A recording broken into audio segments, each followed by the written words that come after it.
समझ नहीं आ रहा अपने सैलरी इंक्रीमेंट का क्या करूं। बेटा इतना क्या सोच रहा है? अपने म्यूचुअल फंड्स के एसआईपी का टॉप अप करा ले। This is the right time. क्या समझ में नहीं आया? बेटा इतना क्या सोच रहा है? अपने म्यूचुअल फंड्स का एसआईपी टॉपअप करा ले। This is the right time.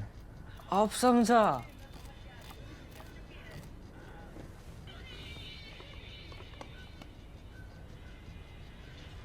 Mutual fund investments are subject to market risks. Read all scheme-related documents carefully. If cut the clutter is going back to Africa after a very long time, and in this case to Libya, to what I might describe as a very unfortunate nation of Libya with just 75 lakh people, more warlords per million people than any country in the world, even more than Afghanistan at this point of time, because even Afghanistan in comparison has some cohesion. So very unfortunate country. Today, a kind of epicenter of not just big power rivalry, but big power rivalry, regional power rivalry, local power rivalry, and then warlordism of the worst kind, Libya.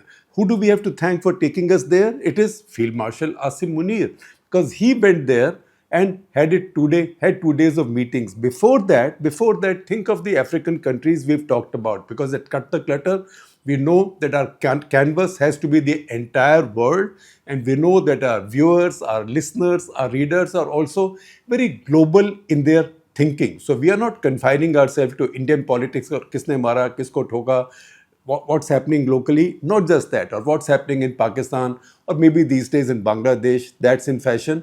We look at the whole world. So if you just look at the portfolio of Cut the Clutter so far, we've talked about Nigeria. These are full episodes. Nigeria, Ethiopia, Mauritius, Yemen, Mauritius twice, Yemen, Congo, Tunisia, Niger, Egypt, Sudan, and one episode on the Sahel region. All of these episodes, I promise you, have been watched a great deal. They've been watched a great deal, and I've got very good, very encouraging feedback from you, which just convinces me that our viewers are the best, and they deserve the best that we can offer. So we also work very hard at putting things together, as we have done in this case with over Libya. So Asim Munir goes to Libya. What is it that Asim Munir is looking to find in Libya? Of course, Libya is the only other country in the world where he can meet a fellow serving field marshal, because Libya's strongman, that is Khalifa Belqasim Haftar, he's now 82 years old, but he is also a field marshal, self-promoted, pretty much like Asim Munir also. Asim Munir might say that my prime minister and president promoted me, but we know how this happened in Pakistan. So this is one field marshal meeting another. That is, however, a facetious explanation. The reason Asim Munir has gone there, because so many of the world powers are there, and one of the reasons they are there is because Libya, if the country was one, would have the highest amount of oil for any African country, and Africa has a lot of oil. Libya will be ranked higher than Nigeria and Algeria for its oil reserves. It's just that Libya is not able to mine all of it because of the internal trouble there, because of the civil war there. If you want to look at percentages, 41% of all the oil reserves in Africa are in this little country of Libya. Now, that country is divided. It's divided between two regimes. One regime is to the west, that is where Tripoli is. Tripoli is the capital of Libya. Government to the west of the country, that is run by Prime Minister Abdul Hamid Dbeibeh, and his government is called Government of National Accords, GNA, or Government of National Unity, GNU sometimes also it's called. That's one. That government has about 65% of the population. The other side, the eastern side, whose capital is Benghazi now, that has about 35 to 40% of the population, but 80% of the oil. The first part on the west, which has a lot more of the population, which has the big city, Tripoli, and a lot of the coastline, that only has 20% of the oil. But that is the one that is recognized by the UN and most countries in the world as the legitimate Libyan government. However, everybody is rushing to make deals with Haftar on the other side, whose government is not recognized by anybody. Even Pakistan recognizes GNA, Government of National Accords in Tripoli, as the legitimate Libyan government, but at the same time, it's doing deals with Haftar. Once again, after this meeting, Pakistan is not formally announced, but Reuters stories have come out of Pakistan that Pakistan is signing up a deal to supply weapons worth about $4 billion over the next couple of years to the Haftar administration. Now remember, first of all, Haftar administration is not an administration, it's not a government that any other government recognizes. Second, all of Libya is under an arms embargo. So nobody is allowed to sell arms to Libya, but that hasn't stopped anybody. In fact, in conclusion, I will give you a listing of who's in cahoots with whom and who's giving arms to whom and what each one's motives are. Libya now, as I told you, is a free-for-all zone where all powers, global, regional, and sub-regional, all of them are operating. Some are operating there because of their insecurities, like Egypt. Egypt has an empty 1100-kilometer border with Libya, which is very difficult to police. You can't build a fence there. It's in the Sahara Desert, right? So Egypt does not want people coming in from that side. So much of Libya is desert. About 95% of Libya is just Sahara Desert. Population lives only along the Mediterranean coast. That is where ISIS has now found hideout. So Egypt is worried about that. Similarly, Tunisia, a neighboring country, Niger, a neighboring country. Niger also had a coup recently. All of them are worried that these forces from Libya will shift there. The other important thing is Libya is one of the last holdouts of Muslim Brotherhood. Every Arab country which had the Arab Spring, they worried that a vote will throw up a government of the Muslim Brotherhood. That's what happened in Egypt. Tunisia to some extent, Algeria ducked that bullet. They are all together in fighting Muslim Brotherhood. GNA government in Tripoli is seen to be a Muslim Brotherhood government or a pro-Muslim Brotherhood government. So all the neighbors also are fighting Muslim Brotherhood. It's in this mess that Asim Munir walked in. Asim Munir walked in, he gave a flowery speech in front of Haftar, in fact comparing him with Holy Moses, no less, and he said just as Moses had started only with 150 followers and then everybody, God Almighty helped him and he won his campaign. Similarly, Haftar also started with only 150 people, actually started with 600 who were taken prisoners with him by Chad. That story I will tell you later. But he said he also, like Moses, had started with 150 and he has emerged victor. He has not yet emerged victor. It just so happens that he controls a part of Libya that borders Egypt. It's very sensitive for Egypt. Also, it's controlling the port cities of Benghazi and Tobruk. To that extent, it's also closer to Turkey and Europe and the Eurasian zone. Plus, he's got 80% of all of Libya's oil, which is a lot of oil. Libya's total oil billings for a year are now $30 billion. $30 billion. It accounts for 97% of all of Libya's economy. And 93% of all of Libya's oil is actually exported. It's a lot of wealth in oil. However, a lot of that money is stolen as well. So it's not as if people are very rich right now. A lot of the money is stolen. In the process, what happens is that everybody also has the money to buy weapons, particularly the warlord who now seems to be dominant. That is Field Marshal Haftar. Field Marshal Haftar is dominant. Khalifa Belqasim Haftar, he's got the money and he's trying to buy these weapons. As of now, he hardly has an air force. Maybe he's got 2 jets that can fly. The other side might have 2.5 jets that can fly, maybe 3 jets, 2 of which can fly at any point of time, some helicopters. At the same time, both sides are now freely buying up smuggled drones from Turkey as well as from as far away as Ukraine. There is a big black market, not just in guns, but also in missiles and especially in drones. It's in that territory that Munir has now gone in and offered this deal of $4 billion. We've said some not very flattering things about Haftar, but the fact is that the guy on the other side is no angel either. That is Abdul Hamid Dbeibeh. He's also known to have stolen a lot of his people's money. So once again, as I told you, oil money comes in, but oil money does not go to the people. It disappears. Whereas the global forces, they think that first of all, Libya is a Mediterranean state. It's got such a long coastline on the Mediterranean. Russians see an interest there. Russia's only Mediterranean base was lost in Syria with Tartus because Syria was taken over by Ahmad al-Shara after Russia's ally Bashar al-Assad fled. So Russia lost their sole Mediterranean naval base in Tartus in Syria. Russia hopes that they will get one on the Libyan coast now, maybe Benghazi, maybe Tobruk, or maybe in future also Tripoli. Between Tripoli and Benghazi is a town, also by Libyan standards, a sizable town of about 1.5 lakh people called Sirte. Sirte is the town, see the map, Sirte is the place where a kind of borderline has been drawn. The GNA government is prohibited from crossing the Sirte line and coming to this side because that is the red line that the Egyptians have drawn. Because Egyptians have said, look, we are sitting on this side. If conflict comes in beyond the Sirte line, it threatens our security. So don't come in, otherwise we'll join the war. That's the reason the Tripoli side or the legal Libyan side is not crossing the Sirte line. Once again, see the map, see where Sirte is, where Tripoli is, and where Benghazi is. Tripoli is Dbeibeh, Benghazi is Haftar. Now, Haftar is a classical warlord. Why do we say that? Because one, he has built all his power by himself, by extortion, by smuggling, by raising a private army, and I will take you through that story as we go along. Also, at this point, he's got 6 sons, all of whom have been given some official position.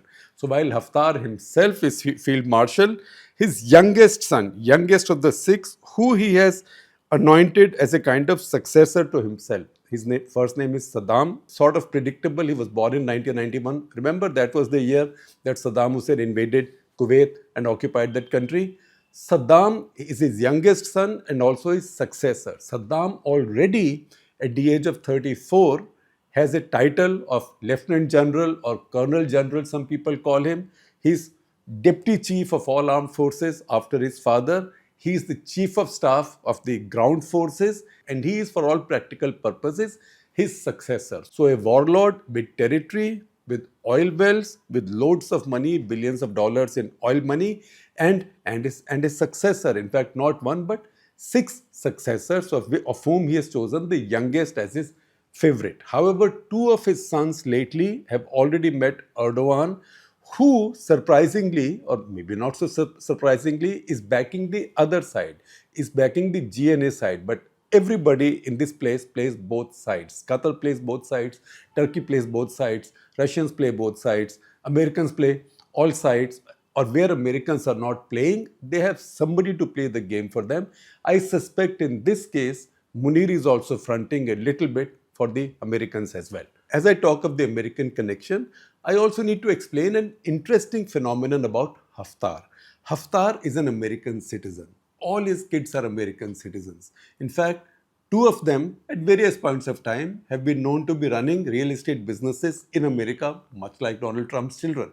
How Haftar became an American citizen, that I will explain to you. His children became American citizens for the simple reason that they were born in America. Now, once again, to understand Libya, please look at the map. Look at the east. The eastern flank is Tobruk. Remember Tobruk, where the Allies fought the great battles, defensive battles of the Second World War against Rommel's armies, and that's where the Australians acquired the moniker Rats of Tobruk for their resistance and for defensive battle.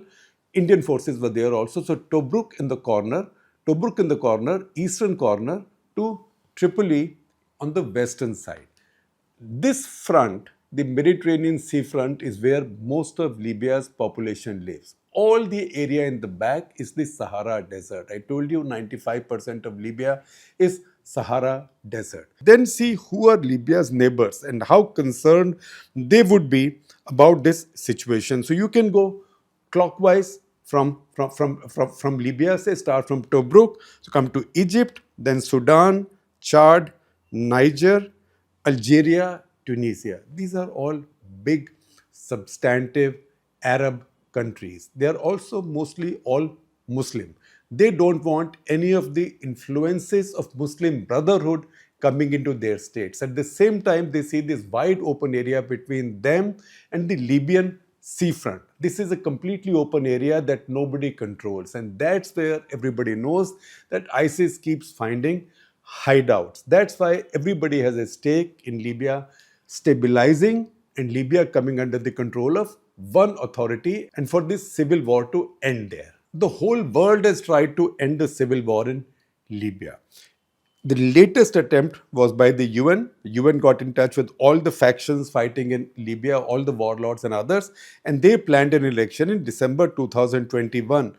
For that election to take place, Al Dbeibeh had to step down as prime minister, which he refused to do. He said, "Go to hell," right? I told you he isn't a nice guy either. We might call Haftar a warlord, but Al Dbeibeh is not much better either. He's also taken a lot of his people's money, a lot of his country's money.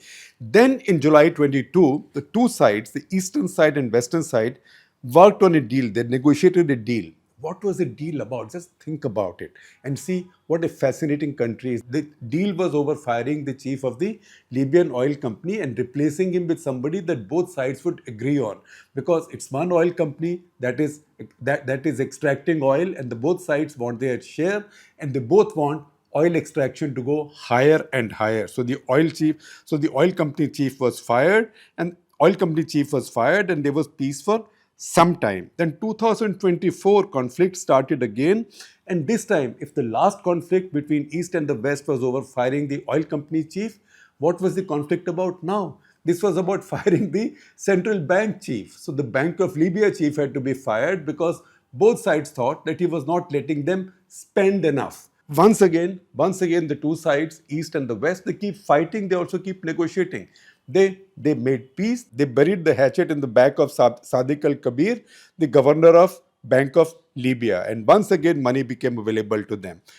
Before that, in 2019-20, Haftar's side had launched, Haftar has lost more battles than he's won.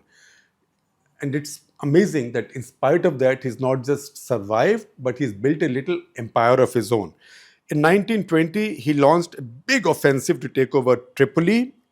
That offensive was helped along by UAE air power. UAE Air Force came in, Egyptians, Wagner militia from the Russians, and France as well. Because, everybody is afraid of Muslim Brotherhood, and GNA on the other side is pretty much seen to be a Muslim Brotherhood-led power, Muslim Brotherhood-linked power. However, Tripoli, that's the western side, was able to beat back this offensive at that point with the help of the Turks, who transferred or who deployed about 6,000 Syrian proxies or mercenaries to fight on their behalf. And they beat back Haftar's forces. That's when the Sylte line or the armistice line was drawn with the intervention of the Egyptians. Now that we've gone to Libya, such an unlikely destination, and it's not a place to which we will keep going back to. I hope not. I hope things settle down there. Now that we have gone to Libya, an unlikely destination for us, and hopefully we will not have to go back again, so things will settle down there. But because we are there now, it gives us an opportunity to understand a little bit more about this fascinating country that has also produced some most incredible characters in human history. Colonel Muammar Gaddafi, for example, because to him is linked the phenomenon of Haftar as well. Gaddafi was a colonel in the army, as we know. He led a coup. He led a rebellion in 1969 against the monarchy, King Idris. King Idris was overthrown, and Colonel Muammar Gaddafi took over as the dictator of Libya. That was around time oil was beginning to find its value, and also around time new technology was coming in to exploit oil resources or oil reserves better. One young officer who functioned as a key comrade to Gaddafi was Khalifa Belqasim Haftar, then just 27 years old and a young officer. He's 1942 born. Because he was part of the coup, now he rose very fast, very soon became colonel. From colonel, he became a general. And from general, he became so senior that he was ordered to lead Libya's invasion of Chad in the neighborhood. That offensive went wrong. So two stories will run in parallel now. That offensive went wrong. That offensive went on from 1978 to 1987. It got stalled. It did not achieve anything for Libya, but because Libya had the money, they kept on putting more and more money into that offensive. Finally, the Chadians took the leading elements of that offensive prisoner. That offensive was defeated by Chad, and leading elements, that is 600 soldiers led by none else than Khalifa Haftar, were taken prisoners. So Haftar became a POW in Chad. In the course of time, the history of Libya very much is the history of Libya, or the history of Gaddafi is very much a history of Gaddafi becoming a friend of America, friend and client of America, and an enemy and target of America. In fact, that old Kissinger quote that it's dangerous to have Americans as your enemy, but even more dangerous to have them as your friends, that is personified by Muammar Gaddafi better than anybody else. It was in this process, when Haftar had been taken prisoner of war in Chad, that the Americans thought that they had to now bring down the Gaddafi government. So they reached out to the Chad government, the CIA, made a deal with them and bought out Haftar and 300 of his soldiers, and they took them to America. Haftar was then given a position, training at the CIA. He took a house, or he was found a house close to Langley, Virginia, the CIA headquarters, and he became an American citizen. He became a CIA operative and an American citizen. That's how he got his American citizenship. And that's how his children were born in America. At various points of time after that, he kept on trying to unseat Gaddafi, his former boss. Because he was plotting to unseat him, Gaddafi tried him in absentia in 1993. He was tried in absentia and convicted for treason, and also handed out a death sentence in absentia. However, in 1996, he came in with a small force, helped along by the Americans, to try and unseat Gaddafi, but lost out. I told you, he's lost more battles than he's won, but has still survived, and he went back to America. And then he came back in 2011. That is when the Arab Spring came, and all the dictators who had provided stability to these Arab countries, they all came under pressure. He arrived at that time. That, in a way, is a period that is described as the first Libyan civil war. In that civil war, Gaddafi was gone, but Haftar was not able to take over. It was in the second Libyan civil war in 2017 that he now defeated the forces, or the government of General National Congress, GNC, which was linked to Islamic fundamentalists. He defeated them and took over Benghazi. He, in many ways, is in the old Arab nationalist mode. He's not really an Islamist. He's in the old Arab nationalist mode.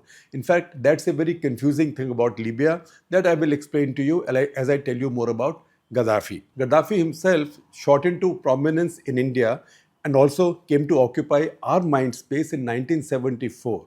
When he came to Pakistan, this is when Zulfikar Ali Bhutto was talking about building the Islamic bomb. But he didn't have the money, so he held a big Islamic conference.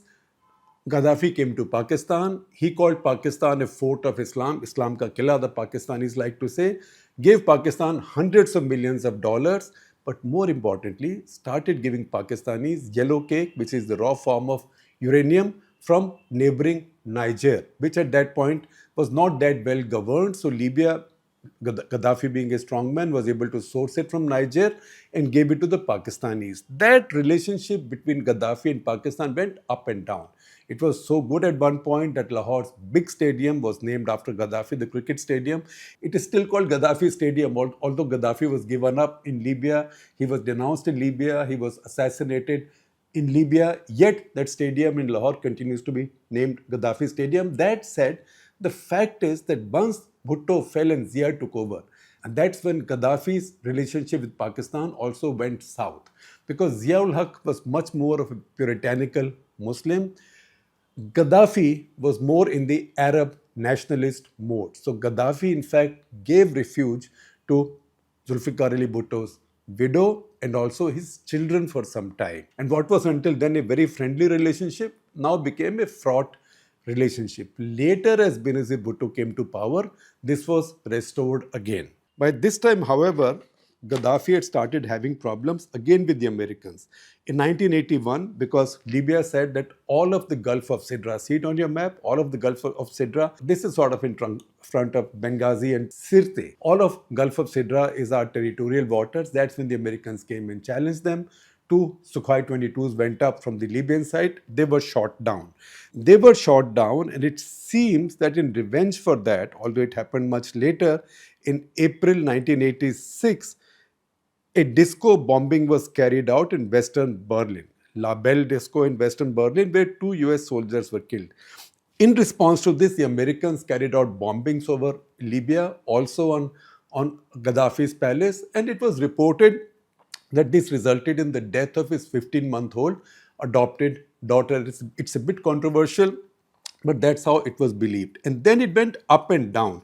I will give you some examples. 21st of December 1988, the Lockerbie Pan Am 747 bomb blast took place. The plane was blown up. 243 passengers and 16 members of the crew were killed, as were 11 people on the ground. Lockerbie is in Scotland. So 270 people got killed. Investigations blamed Colonel Gaddafi. He never accepted that, but in the end, getting trade sanctions removed by the US and by the UN, but also to get US to drop the designation of Libya as a state supporting terrorism, he agreed to pay $10 million to the family of each person killed in that crash. $10 billion, it came to more than $2 billion.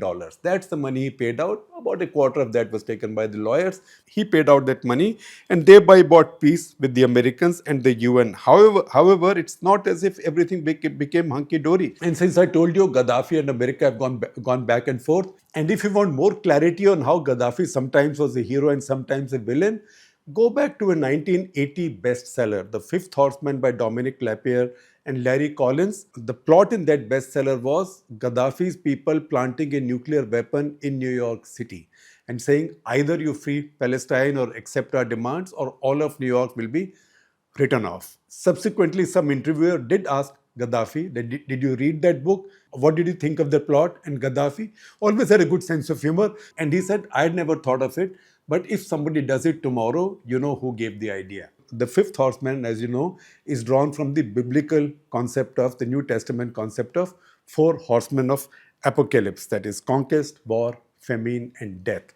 The fifth, in this case, was the nuclear weapon in the hands of Gaddafi. On 5th September 1986, even before Lockerbie, remember Pan Am 73, the aircraft in which Indian stewardess Nirja Bhanot became such a heroine because she rescued so many prisoners. Even that hijack was carried out by Gaddafi's people. That Gaddafi was brought down in 2011, and that's when the Americans celebrated. Obama administration was there and they wanted regime changes in all of the Arab world. Every Arab country that saw Arab Spring actually suffered because of this. Because if your institutions are not ready and if your system is not ready to absorb democracy, you cannot bring in democracy from outside.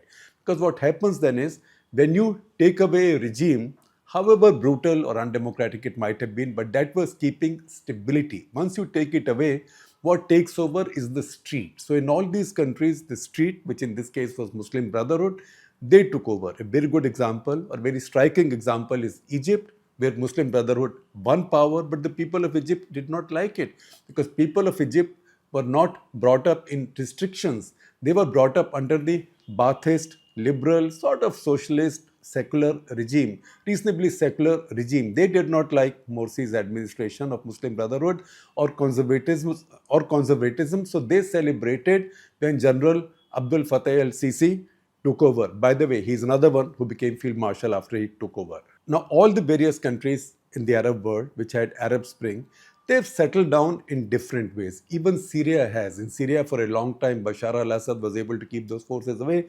A lot of his country broke up, became a failed state. Millions of Syrians went to Europe, Canada, some to the US as refugees, and also distorted politics there, which has led to the rise of the hard right in the Western world. Yet now with Ahmad al-Shara, Syria also has some stability. Syria has stability. Egypt has always had some stability after about a few months of disturbances.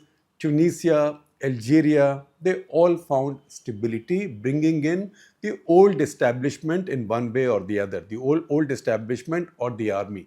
Libya is the only state that remains completely broken yet. Given this confusion, one country, 2 regimes, one on east, one on west, one recognized by the world, but the other lionized by the world, right? That is the irony. To understand that, I also reached out to Swasti Rao, who's our consulting editor for strategic and international affairs. Please explain to me who's supporting whom and why. So here is the list. So stay with me and hold your breath, because this is such a stunning example of how so many powers go and play when a country produces vacuum like this, a vacuum with $30 billion of oil every year for now. Point number one, these are two entities. One is GNA on the west, that is Government of National Accord. Sometimes it's also called GNU, Government of National Unity. That is Dbeibeh's government in Tripoli. The other one in Benghazi is LNA, that is the Libyan National Army under Haftar, the man that Munir just hailed as the new Moses. So number one, Turkey essentially supports GNA on the Tripoli side, but has also been engaging lately with Haftar on the eastern side. In fact, Haftar's sons have gone and met Erdogan. Two of his sons have gone and met Erdogan. Then Qatar. Qatar supports GNA. Qatar supports GNA. Qatar usually would be found where Muslim Brotherhood is. At the same time, when two sides fight, Qatar will be the first country to offer mediation and to offer a safe place for talks between them. So Qatar also uses Muslim Brotherhood as a force multiplier, because Qatar has some sway over Muslim Brotherhoods. Qatar supports GNA. Italy supports GNA. Remember, Libya until the Second World War was an Italian colony. It was liberated, or it got its freedom after the Second World War. Italy supports GNA also on the Tripoli side.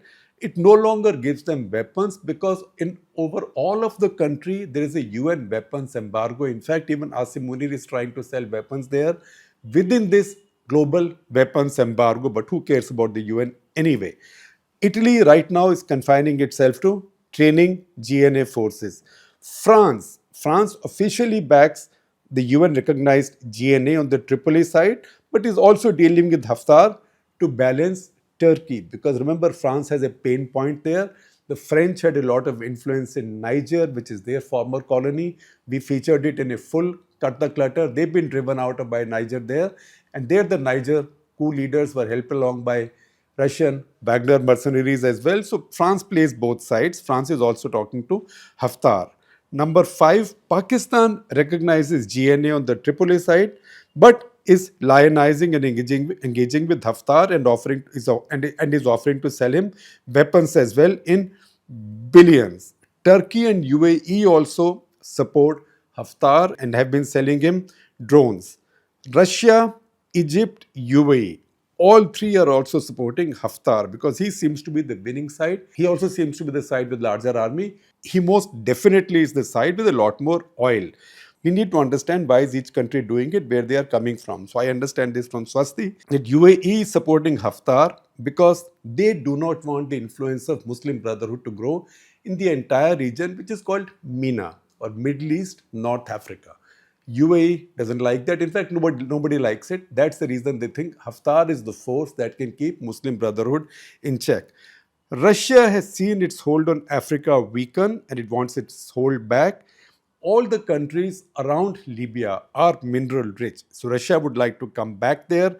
Russia's Wagner militia or Wagner mercenaries have got weakened, or Wagner Corporation has got weakened. Russia thinks that they can get funding from oil-rich Haftar. Also, as I told you, they had lost their base in Tartus in Syria, their Mediterranean base, and now they are looking at Benghazi, Tobruk, etc. Next point, Egypt. Why is Egypt there? Egypt wants stability in Libya, because as I told you, this is Egypt's exposed back. 1100 kilometers of unmanned border along the desert. Egypt doesn't want anything to come in from that side, not even a small band of ISIS or of Muslim Brotherhood. Saudis have given Haftar much money, probably with the same motivation, keeping Muslim Brotherhood out. Israel has been giving weapons through conduits, not directly, and intelligence to Haftar. Why? Because they are in a way playing in that region. They don't want ungoverned Libya to become a refuge of any elements hostile to Israel. Number 9, US recognizes GNA in Tripoli. At the same time, they are backing Haftar, because Haftar seems to be the winning side right now. He has the weapons and he has the oil, and remember, he's an American citizen. If everybody is there, can the Chinese be out of it? Chinese are not there directly. Chinese would like to be wherever the resources are, wherever the minerals are. So Chinese can't be far away. Chinese are bringing in a lot of their weapons, but through proxies, not directly. So far, these were being brought in by the UAE. UAE would buy Chinese weapons and give them to Haftar. Now the Pakistanis, the $4 billion, if they give them to Haftar, those will be essentially Chinese weapons, even if they are JF-17s. JF-17 is essentially a Chinese system that Pakistanis will be selling, so that will be sales by proxy. Even the Ukrainians, even the embattled Ukrainians have gone into the business, but because Ukrainians now have a mastery over making drones, so they make surplus drones which take the route from Ukraine to Azerbaijan and ultimately to Haftar. It's in this beautiful mess that Asim Munir has walked in. What's he trying to get? He's not just trying to get that $4 billion arms deal. He's trying to tell the Americans, the Chinese, the Russians, and powers in the Middle East, particularly the Arab Middle East, that look, I have an asset. Pakistan has an asset, that is Pakistan's armed forces.